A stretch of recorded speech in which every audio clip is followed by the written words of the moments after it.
Hey guys, welcome to our channel భూమి sparkles. ఈ వీడియోలో మనం యూనిట్ 3 స్టాటిస్టిక్స్ సెమ్ 3కి సంబంధించిన ఇంపార్టెంట్ క్వశ్చన్స్ చూద్దాం. ప్రీవియస్ వీడియోలో యూనిట్ 2, యూనిట్ 1 ఆ క్వశ్చన్స్ కూడా ఆన్సర్స్ నేను చెప్పిన, సో నోట్స్ కూడా ఇచ్చిన, వాటిని చూడకుంటే మీరు చూడండి. అండ్ ఒక్కో వీడియోలో ఒక్కో క్వశ్చన్కి ఆన్సర్ ఉంటుంది అండ్ నోట్స్ కూడా ప్రొవైడ్ చేస్తాను. అండ్ ఈ వీడియోలో మనం ఫస్ట్ క్వశ్చన్ చూద్దాం. సో వీటి డెఫినేషన్స్, పాపులేషన్ శాంపిల్స్ ఉన్నాయి కదా. సో మన వీడియో నచ్చినట్టయితే లైక్ చేయండి, మీ ఫ్రెండ్స్కి షేర్ చేయండి. సో ఈ ఫస్ట్ క్వశ్చన్లో మనం ఏం నేర్చుకుంటామంటే జస్ట్ డెఫినేషన్సే, ఇవి బేసిక్ డెఫినేషన్స్, ఓన్లీ డెఫినేషన్స్ అయితే యాలు, ఇంకా సోదంత ఏం అవసరం లేదు. Population, sample, parameter, statistic, sampling distribution, వీటిలో ఫార్ములా తెలుసుకుంటే అయిపోతుంది. సో నేను చిన్నగా మీకు ఎక్స్ప్లెయిన్ చేస్తాను. సో ఇదంతా చూడకముందు, సో పాపులేషన్ అంటే ఏంటి అంటే, ఇప్పుడు ఇదొక క్లాసు. సో క్లాస్లో ఇదంతా స్టూడెంట్స్ ఉన్నారు. సో ఈ చుక్కలన్నీ స్టూడెంట్స్ అనుకోర్రి. సో ఇదంతా ఏమవుతుందంటే పాపులేషన్. ఇప్పుడు నేను జస్ట్ ఓన్లీ ఒక 4 స్టూడెంట్స్ని సెలెక్ట్ చేసిన, గేమ్స్ కోసమని 4 స్టూడెంట్స్ని సెలెక్ట్ చేసిన. ఇప్పుడు ఈ 4 మెంబర్స్ ఏమవుతారు? శాంపుల్ అవుతారు. సో నేను ఈ పాపులేషన్ నుంచి వెళ్ళి 4 మెంబర్స్ని సెలెక్ట్ చేసిన గేమ్స్ కోసమని, లేకుంటే వాళ్ళ క్లాస్ ఎలా ఉంటుంది, సో టీచర్స్ ఎలా చెప్తారని చెప్పడానికి ఓన్లీ 4 మెంబర్స్ని శాంపుల్గా తీసుకున్నా. సో ఈ టోటల్ వచ్చేసి పాపులేషన్ నుంచి మనం కొంత మెంబర్స్ని తీసుకున్నాం కదా, ఆ మెంబర్స్ని మనం ఏమంటాం? శాంపుల్. సో పాపులేషన్లో నెంబర్ ఆఫ్, సో ఎంతమంది ఉన్నారు అని మనం దాన్ని ఏమంటాం? పాపులేషన్ సైజ్ అంటాం. శాంపుల్లో ఎందరిని సెలెక్ట్ చేసుకున్నాం అనేదాన్ని శాంపుల్ సైజ్ అంటాం. సో పాపులేషన్లో ఏదైనా క్యాలిక్యులేట్ చేస్తాం కదా, సో క్యాలిక్యులేట్ చేస్తే వాటిని పారామీటర్ అని, శాంపుల్లో క్యాలిక్యులేట్ చేస్తే అంటే స్టాటిస్టిక్ అని అంటాం. డెఫినేషన్స్ చూద్దాం. సో పాపులేషన్ అంటే ఏంటి? The group of individuals under study is called a population. So ఒక స్టడీ కోసం, ఒక రీసెర్చ్ కోసం ఒక గ్రూప్ ఆఫ్ పీపుల్ని సెలెక్ట్ చేసినాం. ఇప్పుడు ఒక క్లాస్లో నుండి టాపర్స్ని మనం సెలెక్ట్ చేస్తాం. సో ఆ క్లాస్ వాళ్ళకి ఎంతవరకు నాలెడ్జ్ ఉంది అని తెలుసుకోవడానికి టాపర్స్ని సెలెక్ట్ చేసినాం. సో ఒక గ్రూప్ ఆఫ్ పీపుల్ని తీసుకొని వాళ్ళని స్టడీ చేస్తున్నాం కదా, సో అందుకోసమని దాన్ని మనం పాపులేషన్ అని అంటాం. సో ఇంకా ఈజీ ఎక్స్ప్లెనేషన్ ఇక్కడ ఉంది. అదేంటంట? The collection of observations about particular characteristic. So ఒక పర్టికులర్ క్యారెక్టరిస్టిక్ని మనం తెలుసుకోవడానికి కొన్ని అబ్జర్వేషన్స్ని సెలెక్ట్ చేస్తాం, దాన్నే పాపులేషన్ అని అంటాం. ఇప్పుడు the population may be finite, infinite. So population అనేది ఫినైట్ పాపులేషన్ ఉండవచ్చు, ఇన్ఫినిట్ పాపులేషన్ ఉండవచ్చు.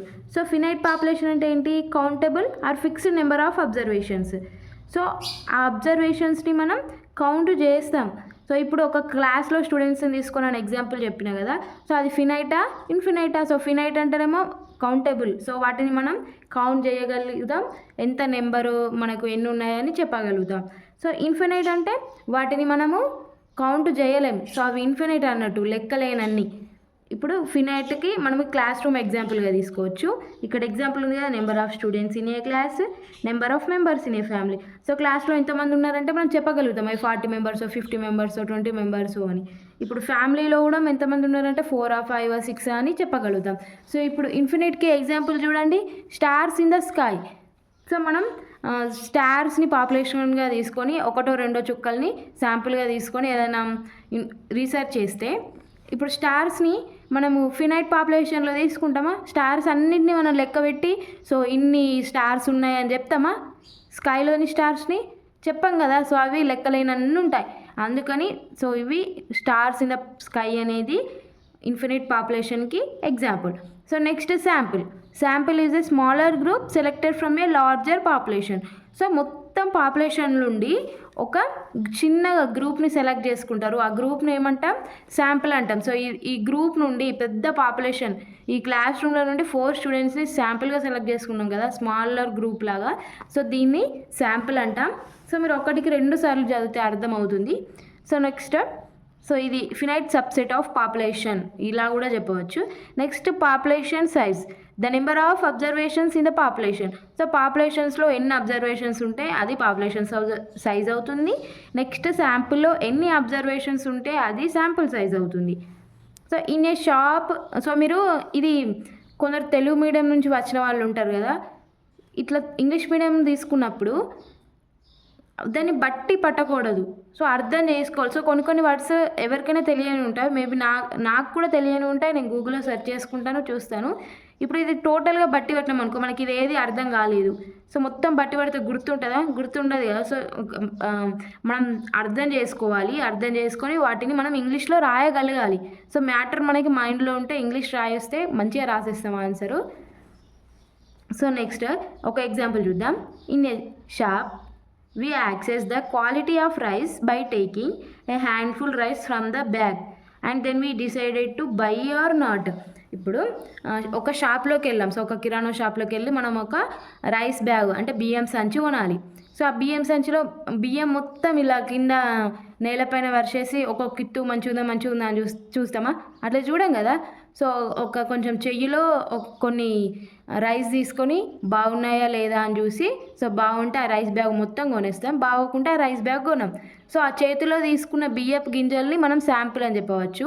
ఆ బ్యాగులో ఉన్న బియ్యం మొత్తం ఉంటాయి కదా, వాటిని పాపులేషన్గా చెప్పవచ్చు. సో పాపులేషన్ నుండి మనం శాంపుల్ ఆ బియ్యపు గింజలను సెలెక్ట్ చేసి ఆ పాపులేషన్ని మొత్తం డిసైడ్ చేస్తున్నాం. సో శాంపుల్ అనేది మెయిన్.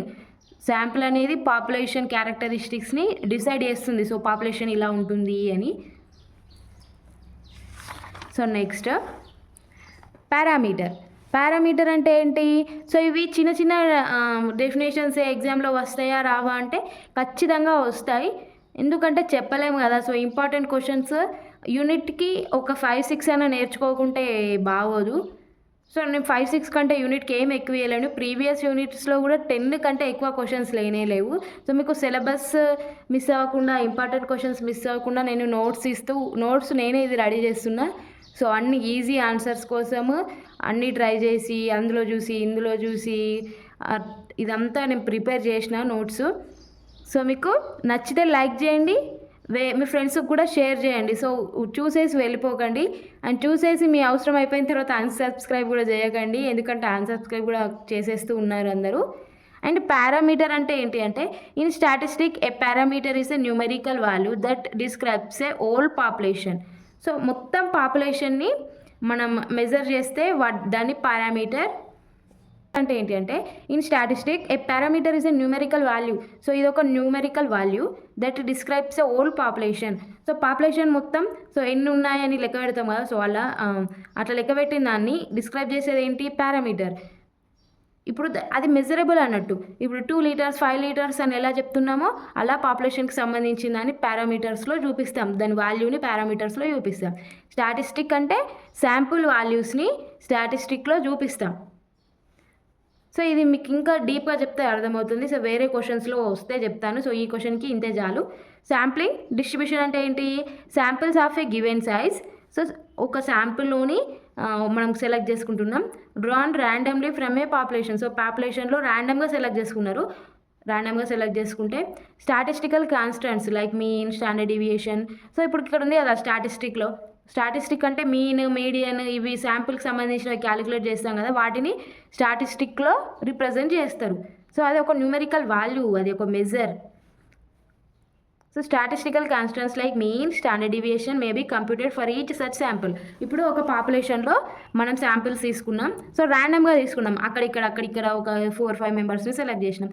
సో వాళ్ళందరికీ వాళ్ళని ఇన్వెస్టిగేషన్ చేస్తాం కదా. సో ఒకరొకరిని ఇలా అడుగుతాం, శాంపుల్ సెలెక్ట్ చేసుకున్న వాళ్ళని ఒకరొకరిని తీసుకొని సో ఇదేంటి అదేంటి మన దగ్గర ఉన్న క్వశ్చన్స్ అన్నీ అడుగుతాం. సో అలా స్టాటిస్టిక్ కాన్స్టెంట్స్ని కూడా మీన్, స్టాండర్డ్ డీవియేషన్ అనేవి ఒక్కొక్క శాంపుల్లో ఉన్న అబ్జర్వేషన్కి చేస్తారట. అలా చేసేదాన్ని the distributes of each such statistic. So ఇప్పుడు ఇందులో శాంపుల్కి ఉన్న అబ్జర్వేషన్స్కి ఒక్కొక్కరికి ఒక్కొక్క స్టాటిస్టిక్ వస్తుంది కదా. సో ఒక్కొక్కరికి ఒక్కొక్క వాల్యూ వస్తుంది. సో ఆ వాల్యూ వచ్చేదాన్నే మనం శాంప్లింగ్ డిస్ట్రిబ్యూషన్ అని అంటాం. So next standard error measures how much sample statistic vary. So ఇప్పుడు ఇందులో ఒక్కొక్క శాంపుల్కి, సో మనం సెలెక్ట్ చేసుకున్న దాంట్లో ఒక్కొక్క శాంపుల్ అబ్జర్వేషన్స్కి ఒక్కొక్క స్టాటిస్టిక్ వస్తుంది అని చెప్పాం కదా. సో ఆ statistic constants mean, standard deviation ఒక్కొక్క అబ్జర్వేషన్ నుంచి ఇంకొక అబ్జర్వేషన్కి ఎంత తేడా ఉంది, సో ఎంత డిఫరెన్స్ ఉంది, ఒక శాంపుల్ అబ్జర్వేషన్స్కి ఇంకొక శాంపుల్ అబ్జర్వేషన్స్కి మీన్లు, స్టాండర్డ్ డీవియేషన్స్లు అవన్నీ ఎంత చేంజ్ ఉన్నాయని చెప్పేదే స్టాండర్డ్ ఎర్రర్. సో దాని ఫార్ములా ఏంటి? Standard error is equals to σ/√n. So next క్వశ్చన్లో టీ డిస్ట్రిబ్యూషన్ చూద్దాం. So thank you for watching. Video నచ్చినట్టయితే మీ ఫ్రెండ్స్కి షేర్ చేయండి, మన ఛానల్ని సబ్స్క్రైబ్ చేయండి. Thank you for watching.